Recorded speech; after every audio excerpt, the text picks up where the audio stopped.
Who doesn't love ice cream on a hot summer day? And it's easier than you think to make your own. I'm gonna be making homemade maple ice cream today.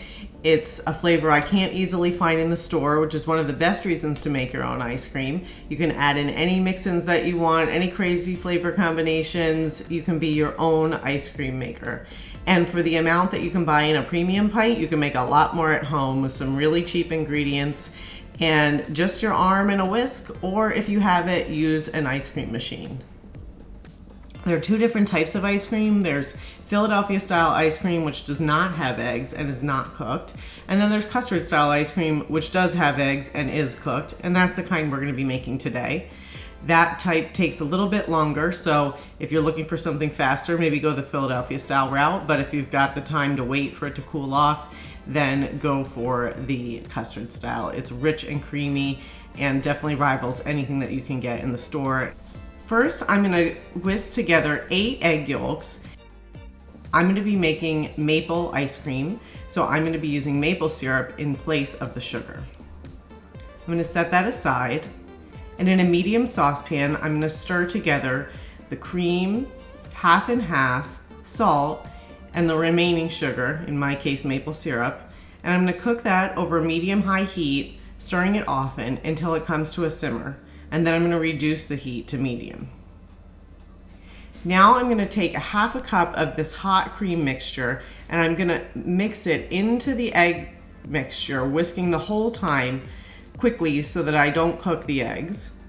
And then I'm gonna repeat this with another half cup of the cream mixture.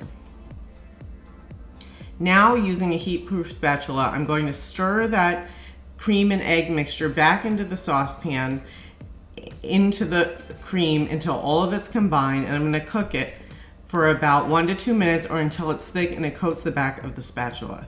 Again, make sure you don't cook it too hot because you don't want cooked eggs. Now I'm gonna remove it from the heat.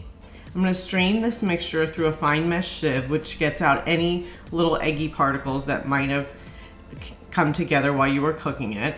And I'm gonna whisk in my vanilla extract.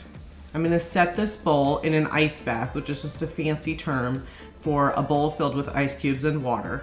I'm gonna stir it, and that's gonna help cool it down until it's cool enough to go in the refrigerator. Make sure you refrigerate it 2 to 4 hours or overnight before you try and make it into ice cream. The longer you cool the mixture, the better, because if the mixture's too warm, when you go to make ice cream, it's not gonna get firm.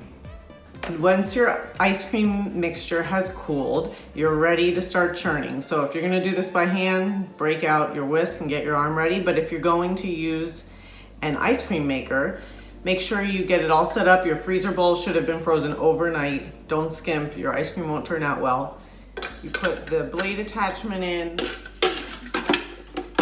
get this all set up, and then you're ready to put your ice cream in the mixer while it's on.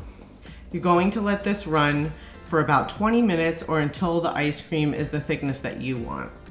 I find that when the ice cream is done, it's got a soft serve style consistency, and then when I put it in the freezer, it gets firmer and it's much more scoopable with an ice cream scoop.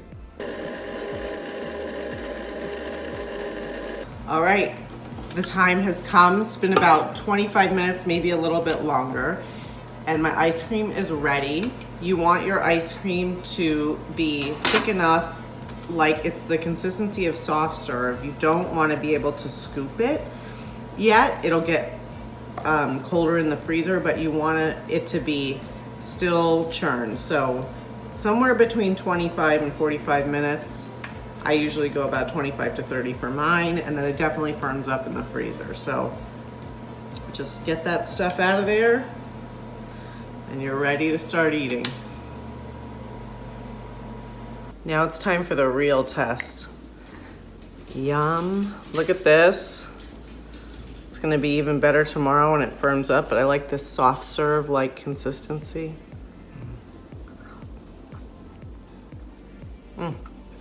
Delicious. The maple flavor is so good. And I think the consistency is a lot creamier than what I would have bought in the store. So in my book, it's an A+, and I'll definitely be doing it again.